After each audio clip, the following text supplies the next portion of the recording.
Selain daripada sihir, ada juga mentera-mentera, tilik nasib dan lain-lain. Yang ketiga, ilmu yang dibolehkan, termasuklah pantun-pantun, syair-syair, kisah-kisah yang tak ada di dalam dia berisi benda-benda yang tak baik boleh. Itu ilmu bukan syariah. Seterusnya kita berpindah kepada ilmu syariah. Ilmu syariah ni rumit sikit. Dia ada 4 anak. Yang pertama ialah pokok ataupun dasar ataupun usul. Yang kedua furuk ataupun cabang ataupun kita sebut ranting. Yang ketiga ilmu pengantar. Yang keempat ilmu pelengkap. Kita tengok ilmu pokok, ilmu dasar. Ilmu pokok ini dia ada 4 jenis. Yang pertama Al-Quran, kitabullah. Yang kedua As-Sunnah, hadis Nabi. Yang ketiga ijma', iaitu kesepakatan antara ulama'-ulama'. Yang keempat akhlak, iaitu kesan-kesan daripada sahabat Nabi. Apa yang sahabat Nabi cakap, apa yang sahabat Nabi buat, apa yang sahabat Nabi akui. Yang tu asal. Itulah 4 ilmu pokok. Selesai ilmu pokok, masuk ilmu cabang pula. Ilmu dia punya tiang dia tu dah selesai, dia punya cabang-cabang dia. Cabang ilmu ini dia ada 2 jenis, iaitu ilmu fiqh. Dia untuk menguruskan dunia, dan ilmu tasawuf untuk urusan akhirat. Ya? Ilmu fiqh, ilmu tasawuf. Begitulah kita punya pelajaran dalam kuliah yang lepas. Di samping itu, kita juga ada sentuh tentang saranan-saranan kita kepada umat Islam, orang-orang yang berjuang dalam isu Palestin. Dan kita juga ada tengok jenis-jenis sihir, mentera, kan? Saya contohkan minggu lepas tu, mentera panggil suami balik tepuk bantal, mentera mandi air bunga, sebagai contoh.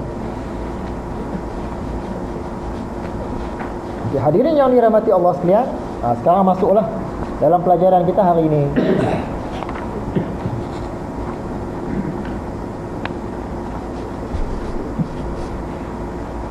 Okay, Imam Ghazali menulis, jika anda tanyakan mengapakah aku hubungkan ilmu fiqh dengan ilmu dunia, dan ulama'-ulama' fiqh dengan ulama'-ulama' dunia. Ni kalau kita jumpa satu-satu orang ulama' tu, dia ulama' fiqh, kita cakap kat dia, kamu ni ulama' dunia ni, mesti dia marah. Sebab dia tak faham apa yang Imam Ghazali nak bagi tahu. Ya?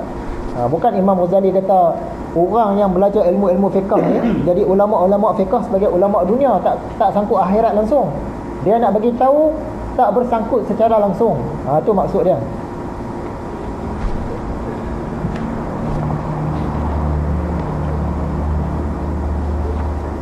Ada tertinggal minggu lepas kita tengok ilmu furuk, ilmu pokok. Al-Quran sudah, sunnah pun sudah, ijma' sudah, asar pun sudah. Okey.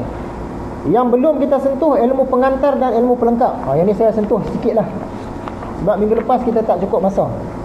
Tak ada dalam nota tu. Nota minggu lepas ada. Secara sepintas lalulah. Ilmu pengantar ni iaitu ilmu yang merupakan alat seperti ilmu bahasa dan tata bahasa. Nak faham Al-Quran ni tadi, dia kena tahu bahasa Arab. Jadi bahasa Arab dengan tata bahasa. Bahasa Arab, hukum-hukum bahasa Arab ni dia tak termasuk dalam ilmu Quran tu tadi. Tapi dia terkait. Sebab apa? Nak faham Al-Quran dia kena tahu bahasa Arab. Bahasa Arab pula dialek Quraisy, logat Quraisy, dan nak kena faham dia punya undang-undang bahasa. Jadi ramai orang boleh berbahasa Arab, tapi yang nak mahir dengan tata bahasa ni kurang. Sebab tu nak keluarkan hukum daripada Quran, nak kena ada orang yang benar-benar mahir dengan bahasa Arab. Dan semua agama tidak lahir selain dengan sesuatu bahasa.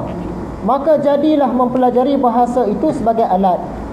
Jadi bahasa ni alat nak faham Quran, alat nak faham hadis. Sebab apa? Nabi Muhammad pun dia cakap dalam bahasa Arab. Bahasa Arab dialek Quraisy. Jadi nak faham Quran, faham hadis, kena tahu dulu bahasa Arab dialek Quraisy tu macam mana. Dan kalau kita perhatikan, semua kitab-kitab suci, sama ada kitab suci yang betul ataupun kitab suci tak betul, bila dia datang, dia turun pada satu-satu kaum, dia turun dalam bahasa kaum tu. Al-Quran dia turun kepada orang Arab, pada masa awalnya, jadi dia turun tu dalam bahasa Arab. Kita tengok kitab Taurat. Kitab Taurat dia turun kepada Nabi Musa dalam kelompok orang Yahudi. Jadi dia guna bahasa orang Yahudi, iaitu bahasa Ibrani, bahasa Hebrew. Begitu juga dengan kitab Zabur yang turun kepada Nabi Daud. Nabi Daud ni salah seorang daripada nabi-nabi yang turun kepada Bani Israel juga, macam Nabi Musa. Jadi dia turun dalam kelompok itu, orang kelompok tu cakap bahasa Ibrani, kitab suci dia pun turun dalam bahasa Ibrani. Tu yang Imam Ghazali cakap tadi. Dan semua agama tidak lahir selain dengan sesuatu bahasa. Dia kitab suci dia turun dengan bahasa tempat itu. Manakala kitab Injil pula, dia turun kepada Nabi Isa. Nabi Isa pun salah seorang daripada nabi-nabi Bani Israel. Turun kepada bangsa Yahudi ni juga.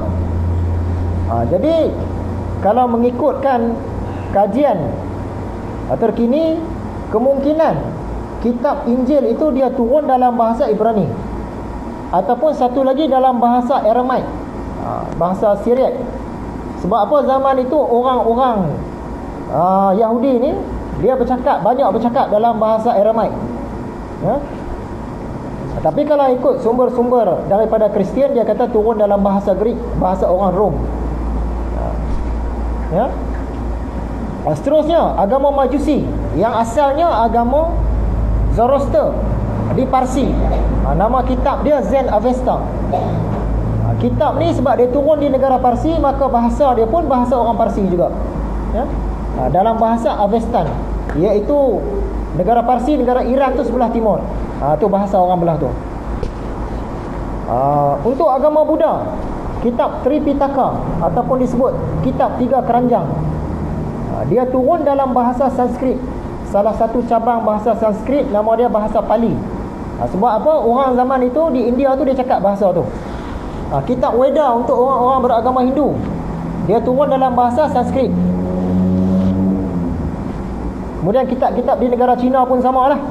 Di negara Cina, sebab dia turun dalam kalangan masyarakat Cina kuno, maka kitab-kitab dia pun ditulis dalam bahasa Cina kuno. Contohnya untuk agama Tao ada kitab Tao Te Ching. Untuk agama Confucius ada kitab Wu Qing. Untuk di Jepun pula, kitab suci dia yang bernama Kojiki. Kojiki ni dia turun dalam bahasa Jepun lah. Jadi benarlah kata Imam Ghazali tadi. Dan semua agama tidak lahir selain dengan sesuatu bahasa. Disebabkan Nabi Muhammad ni dia diutuskan pada awalnya kepada orang-orang Arab, terutamanya dalam kelompok Quraisy. Maka Al-Quran pun dia turun dalam bahasa tu juga.